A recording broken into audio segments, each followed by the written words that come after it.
it's important to understand the why. Why should we consider attempting to control parasites? And really, part of the reason is a couple of reasons. One is to try to mitigate the risk of clinical disease that we associate to endoparasites or worms that can be survive or thrive in the intestinal tract. And as I think through that, fortunately, we have been blessed with in my practice career, Travis, with some really good anthelmintics, some really good dewormers that are highly effective. So I haven't even living and practicing in the Southeast where these parasites run rampant. I've not seen a ton of clinical disease that I would attribute specifically to endoparasites. So that's great, but that's one reason we want to control them.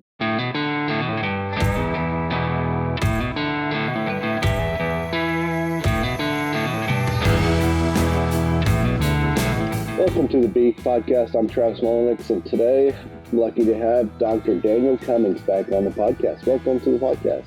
Hey, thank you for having me today. Looking forward to the discussion. Dan, you are a veterinarian out of Tennessee. So you are, the Vice President of Clinical Operations for Heritage Vet Partners. You're a practitioner that works primarily with beef cattle across the southeastern United States.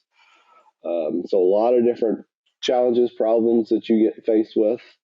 You work closely with industry partners, practitioners, clients, and stakeholders to conduct clinical research relevant to the beef and dairy industry. And then you reside on your farm in Madisonville with your wife and 4 children. Does that sum it up?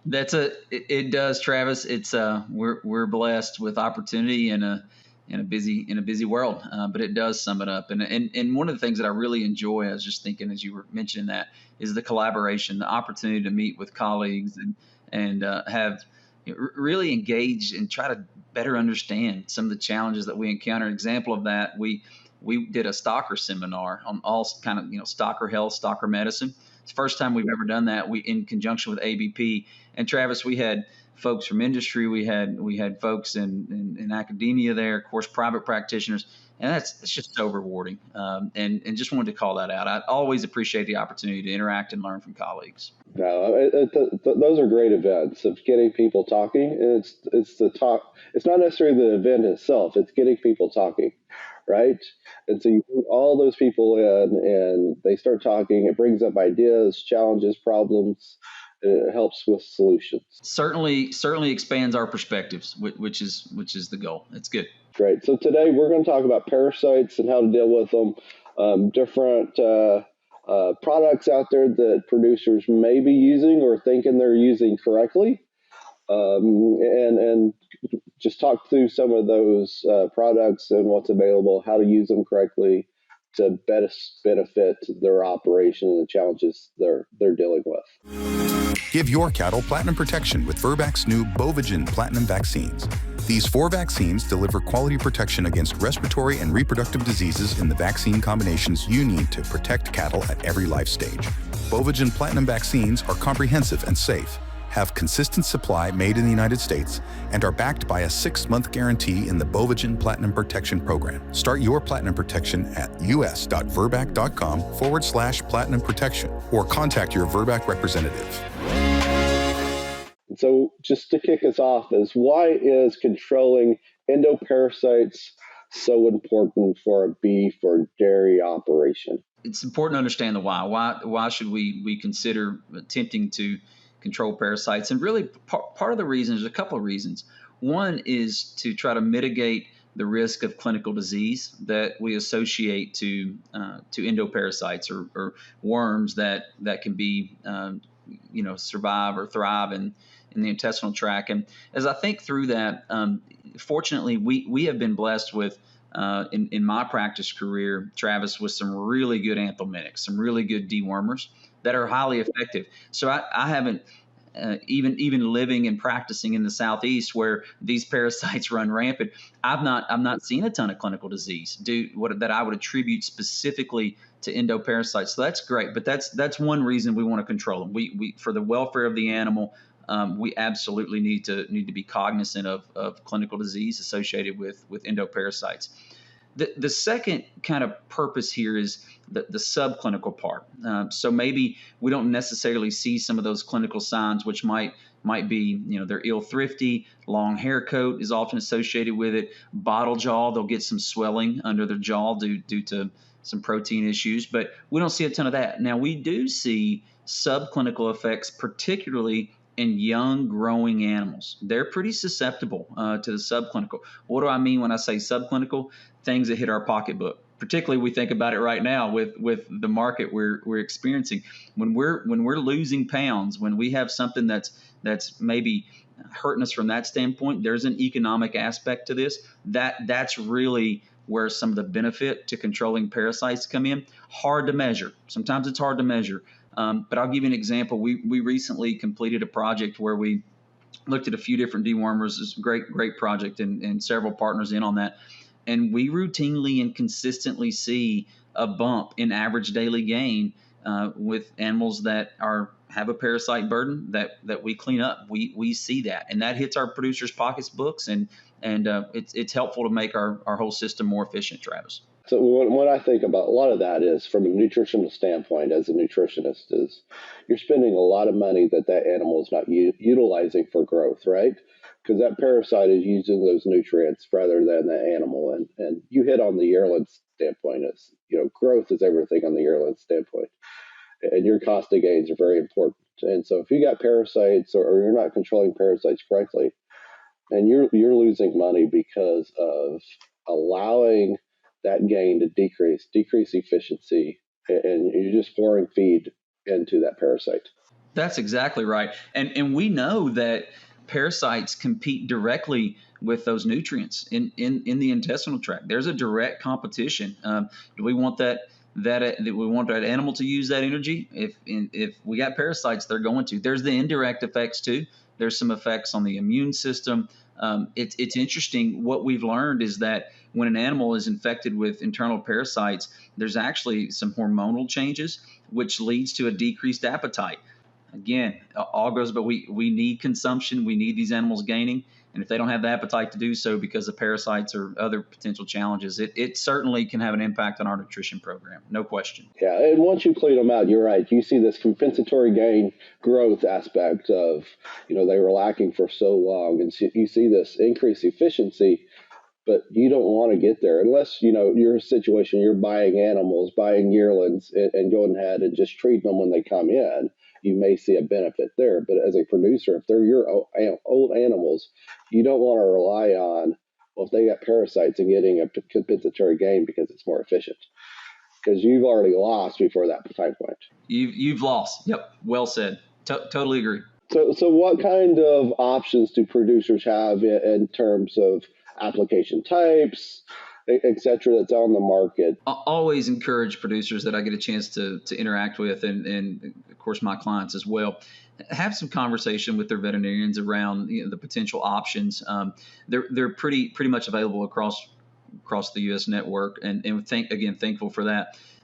I think about it in terms of three classes as far as options go, and then there's also some different applicators or applications, different routes of administration. But the three classes are what we call the white dewormers. Those are the benzimidazoles. So that's like the drench. Some examples of that would be oxybenzole, which is Synanthic, or there's several others out there. Valbazin is another one, but and they essentially work in the same way. The second class that's probably more common to all of us in the industry would be the ivermectins.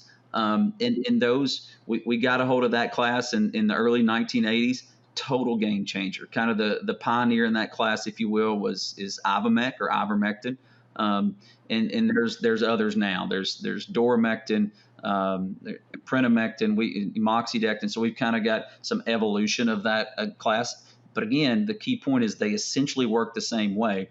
And then there's a third class that's gotten a little bit more publicity here of late because of a new product approval. But that class I call the clear dewormers. And again, they work in a different mode of action than the other two I previously mentioned. And that would be things like levamisole.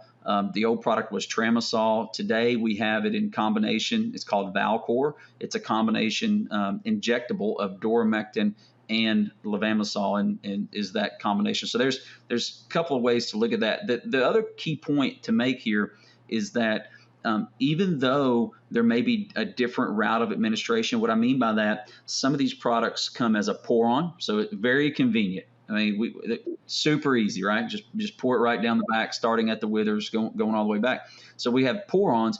Some of those same active ingredients, though, same class, same mechanism of action, are available as injectables. And one of the things I point that out for is because I run in from time to time, we think we're switching, we think we're rotating because we went from pour-on to injectable, but really we're not. It could be the same active ingredient. So talk with your veterinarians, talk with extension, talk with those that have an understanding. Make sure that if you're trying to do that, you know exactly what the active ingredient is, and that you're rotating appropriately. And sometimes we need to be careful to even rotate within class. We may need to rotate classes because, again, those classes have different mechanisms of actions and how they kill that parasite. It can get complicated, but we kind of understand it and know there's some opportunity there. It's one of those things that for a producer, it can be awfully confusing, right? So you covered a lot of different classes, a lot of different application types.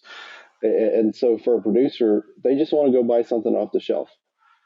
And they just want something really quick, something easy. And so it's not that easy, right? There's so many different options out there. There's different application types. And so you can be causing yourself some harm down the road if you're not utilizing these products correctly. You can, Travis. You certainly can. And kind of to expand on that from a class standpoint, not to get way in the weeds, but too far in the weeds, but thinking about that mechanism of action. So the white dewormers have a very specific mechanism of action. What they do is they interfere with glucose absorption for the parasite. So they essentially starve the parasite and deplete glycogen stores is the way they work. And then if you look at, for example, the ivermectins, they're a chloride channel blocker. So they work in a different way. They cause paralysis of the parasite, which is different from the clear dewormers. But the reason I bring that back up is because we can use that to our advantage. And when we think about resistance, right, we know we have products with different mechanisms of action. We can combine those potentially. Rotation is not as much as commonly recommended today, but we can do some things a little bit to really be very tactful about how we use the anthelmintics, the dewormers that are available, so that we don't have a buildup of resistance. Because again, I go back to where we started, Travis. We know there's benefit to controlling parasites. And when we have the big R word creep in and we can't control them, that's costing us money. So there's some levers we can pull, but you got to be aware of how they work, got to be aware of the biology of the parasites, and to be able to pull those levers. So is the resistance as quick as, let's say, flies, that we need to be changing out the active ingredient that in our fly tags every year, or even within the year of utilizing a different active ingredient? It is not the resistance and kind of the biology of it, the mechanism of it is not exactly the same as flies. One of the reasons for that is because of the life cycle. So the endoparasite life cycle is typically, in general, this is a general statement, 21 days. So the life cycle is much greater. So it's not as highly reproducible. The flies, they're constantly reproducing. It's exponentially higher, which is why we get potential resistance really quick in a fly population. And the recommendation, as you mentioned, from the fly tag standpoint, is to rotate active ingredient year in, year out. It doesn't work quite that way in the parasites, the internal parasites. So there are some differences there for sure that are worthy of noting and understanding. That's why we don't necessarily recommend rotation every year. It'll get to a key point, though, that we need to monitor. Like it's so flies, we see flies build up. And so I've even joked in some of the dairies I've worked with, we go in and we'll fog and you end up, the flies just are drinking it. It's like, man, it's not affecting them at all. We can't see that, right? That's the problem with internal parasites. We can't see whether it's effective or not. So there's some things we need to be aware of. For example, conducting some fecals, trying to understand what the parasite burden is and making sure our products are working. So when you got a producer comes in and says, that they're looking at different, application parasites, what's your process of going through of what they need to use and when do they need to use it, et cetera? I'll start kind of diving into questions, and this is where it can get challenging because there's only so much time available to talk through it, but it's important to have some dialogue. So I'll try to understand class of cattle first. What are their goals? Are these young growing animals that we're going to put into a backgrounding program, or are these 5-year-old brood cows in a body condition of 7? There's going to be some different recommendations depending on class of cattle and their goals. And I think for this, let's maybe dive into the young growing animal. So that's the animal that to me is most susceptible to the parasites and the impacts of parasites. So I'll start to say, okay, what's the history here? What have you done in the past? What's the cow herd look like? If it's a cow calf operation, if it's a stock or backgrounding operation, a lot of times we don't have the answers to the historical questions. These are cattle that are coming in with some unknown history, and as such, there is the chance that we're buying resistance. To be frank, I mean, we see that. So we'll ask some of those questions, and then we'll start to target appropriately. I'll give you an example. In a lot of the stocker cattle scenarios where we don't have a history, it's a young growing animal, let's say 6 to 7 months of age. They're coming in this time of year, don't know much about them. A lot of times we will use a combination of the products that we have available, again, because we're getting ready to put those cattle in a backgrounding program on feed. And to your point, Travis, we want to maximize our efficiency there. We want our conversions to look good. Not just to look good, but we're in this for a profit, we hope. So we want to mitigate that. So we'll use some combinations. Let's say it's a brood cow scenario or even replacement heifers. And I'm looking at those and I'm saying, we may not even have to deworm some of those. If they're thriving, they're in good body condition, there's the chance that I might recommend, let's just focus on the ones that appear to be in a lower body condition or maybe that are going to benefit from treatment versus the entire herd. So again, lots of questions. First, to me, it always starts with understanding what my clients' goals are, and then class of cattle, and historically, what have we done in that operation? Yeah, I think that dialogue is important from all aspects of understanding the true question that the producer has. So many times what they're asking you is not the question they're truly asking you. And so getting that dialogue is very important to getting down to what is the problem and how can we assist with their operation. And so that's very important from that aspect. But it's interesting when you talk about brood cows, maybe we don't need to deworm these. And so, if your cows are in body condition score 6 or 7, they probably don't have that issue because they're in a body condition score 6 or 7, correct? That's it. And I kind of laughingly said 7. I don't get to see a ton of 7s, and we could say that we probably don't want a ton of 7s, but yeah, I mean, you're right. And I think that cow, I think about it this way, even in our cows, we've got a few that, they're what I call easy keepers. They're thriving in the current environment they're in. They're maintaining that good 6 body condition score. They're calving at the beginning of the calving season, cycling, breeding back. Whether they have parasites or not is really not the question. It's those parasites, if they do have them, because there's no such thing as a sterile environment when it comes to parasites. We're not going to kill them all. They may have a few parasites, but genetically, for whatever reasons, it's just not impacting them. So it's, to me, not cost effective to spend even the small amount it might cost to deworm them because they're thriving. And the potential benefit, this is kind of where it gets to a little bit of maybe maintaining some refugia. That'll be a fun term if we want to dive into it, but maybe the benefit of not deworming that animal to maintain some refugia, we can define that, could outweigh the potential to deworm her. I was thinking about this too, Travis, as we were talking through. I haven't had a lot of conversations with clients about refugia and others in the industry, colleagues, and I was reminded by a client of mine that he said, I practice refugia. And I said, what do you mean? He said, well, every year there's a couple of cows I just can't get up, and a couple escape. He said they're not getting anything. I said, well, yeah, you are. Yeah, you are. So it's fun to have that dialogue and those conversations. All right. So for the audience, let's dig into this.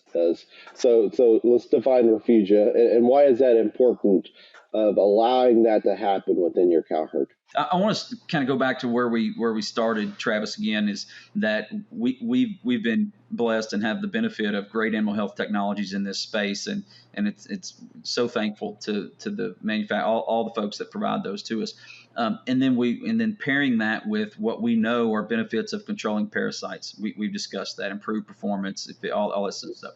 So to me, the way I work with my clients is, like, how do we preserve that? Like, I want to preserve the utility of what we've been, the opportunities we've had to be sustainable. Like, I want to make sure they work 10 years from now. It's critical. And so in working with parasitologists and studying on this, we've published a few papers on it. We've looked at it. One of the levers, I go back to, I use that term, I mean, one of the things that we can do and implement that could impact the longevity, the utility of preserving these dewormers, these anthelmintics, is called refugia. So that's kind of the why behind it, just to provide some context. Refugia is the way I define it is, it's the portion of parasites that are not exposed to the drug, to the anthelmintic, to the dewormer, that will carry on those susceptible genes. Those genes that we want to make sure we pass along, they will carry those and keep that in the population of parasites. So it's the portion that we're not putting selection pressure on. We're not exposing them to a drug for the benefit that they'll reproduce and we'll have a susceptible population. That's how we term refugia. Several ways to get there, but that's how we define it. When we think about animal health, we sometimes get in this, we have to take care of everything. We have to get rid of everything, right?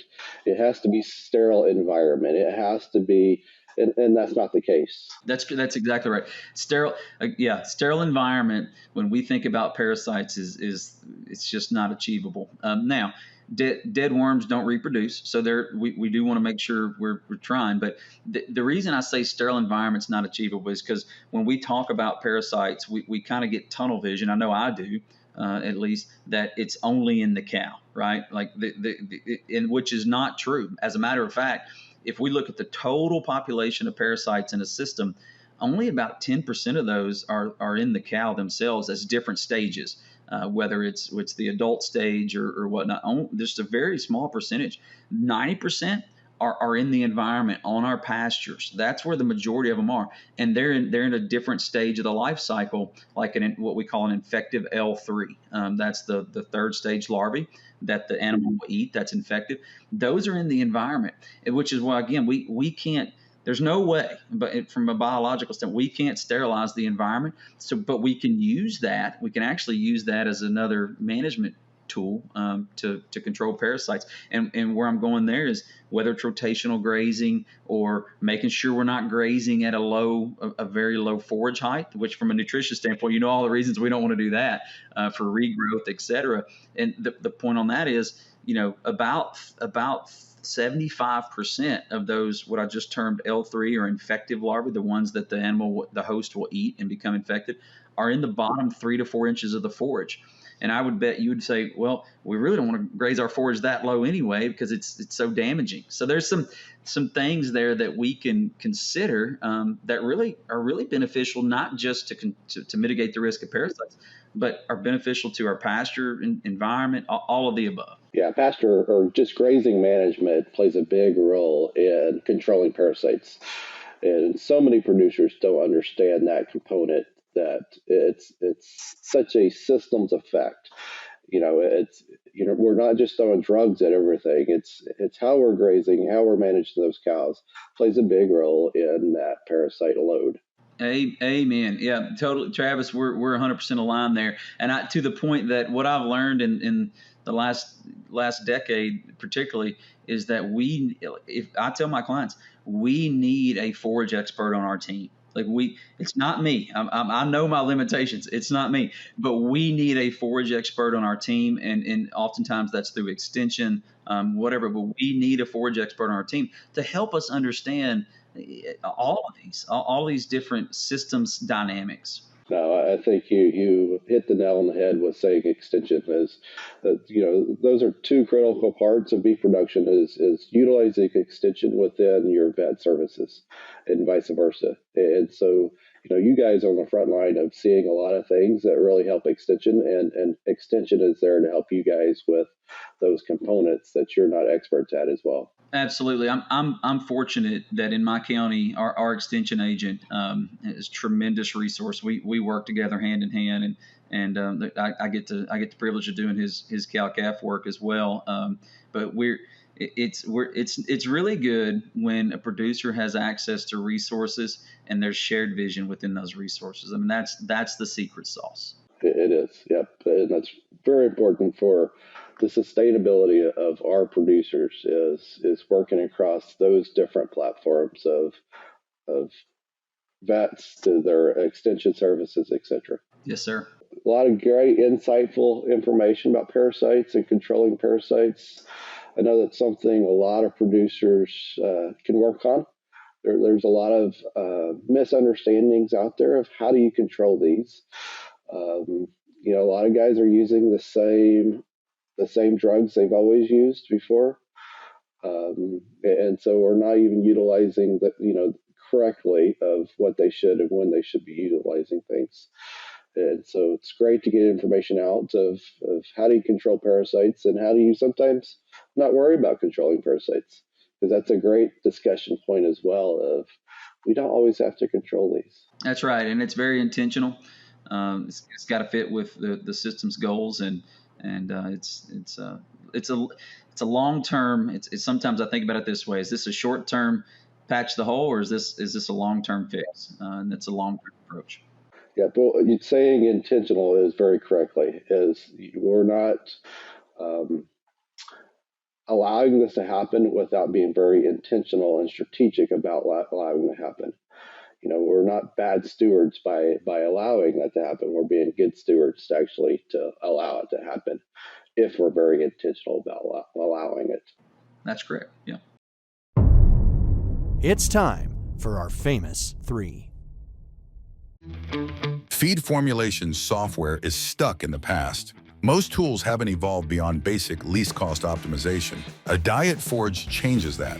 It's an AI-powered platform with nonlinear ingredient modeling for enzymes and additives, cost per gain and maximum profit optimization, and real-time collaboration like Google Docs for nutrition. Every recommendation is grounded in world-class research, built for modern nutritionists who need more than legacy desktop software can deliver. Work seamlessly with your team and optimize the way modern operations demand. Try dietforge.ai free today. Feed formulation, finally modernized. Well, to wrap this up, I've got a few questions here, and the first one is, what is your go-to highly recommended beef resource? Could be book, could be website. What do you recommend people utilizing? We're in an age of podcast and media consumption, which I have thrived. I do travel quite a bit, obviously, going to different operations and such. And so enjoy the beef podcast and what you are able to host. There's a couple of others that I would, from a veterinary standpoint, that I enjoy listening to. One of them is our association, the American Association of Bovine Practitioners. And Dr. Fred Gingrich does an excellent job with the podcast called Have You Heard? And they'll dive into, for example, one of the more recent ones was a bit on fly control with Dr. AJ Tarpoff at the beef, the folks there at Kansas State. So they dive in a little bit into the weeds sometimes, but they do a great job with that podcast. It's one that I like consuming. That's great. Even from extension, podcasts are a great avenue of getting information out to producers. Something that's quick that they can listen to. They don't have time to go to meetings at night. They don't have time to attend events, but they can put a podcast on. And so those resources are very important for a lot of producers. What is a book? Could be non-ag book you highly recommend someone reading? So one I've read and listened to a couple of times now that I think is excellent. It is for anyone that is managing or leading people, and I'm going to use the term leading intentionally because there's some reasons for that. There's a book called Multipliers that I would recommend, and as a leader of people, I think sometimes we get into the mode of, well, I just got to get this done and I'll just do it. I'll take care of it. And Multipliers is gives you some tools, some insights into how that style of leadership may actually be what they call diminishing others within your system, organization, what have you. So I would encourage anyone that's leading a team, or even if it's a small team, or you've got connections, I would encourage you to take a listen to multipliers, and they'll go through some of the leaders that have that multiplier type approach, where they're really, again, trying to multiply knowledge and not diminish. It's one of those that kind of stepped on my toes a little bit. It wasn't comfortable at first, but I would encourage listeners to check that one out. That's great. Things that challenge our mindset are very important. So it's good that things sometimes step on our toes, because it makes us think. It does. Yeah, it does. That one certainly will. So lastly, what is something, in your opinion, that sets apart a successful beef professional from someone that isn't? I think resiliency comes to mind, and our those that are set apart kind of as very successful just always tend to find a way. They're very resilient, whether that's through diversifying their operation or their skill set, always willing to learn, might be through redundancy, setting up things that are repeatable and redundant. There's lots of ways you can tackle resiliency, but Travis, what comes to mind is those that are successful are very resilient. That's true. That's a very good point. To be sustainable in beef or any ag commodity, you have to be resilient. And I'm always amazed by the utilization of resources, again, to whether it's recreational wildlife part of the business or whatever it is. I'm just always impressed by the thought that goes into making an operation or a system more resilient. It's pretty impressive, and kudos to our folks that are able to do that. I love learning from you. That's what I'll end with. I love to learn from you, and I'm thankful for you. That's a great way to end this podcast. So, Dan, thanks again for jumping on the podcast. Always great to hear from you and to learn, whether or not it's flies resistance to parasites, etc. Thank you for having me, Travis. Appreciate you.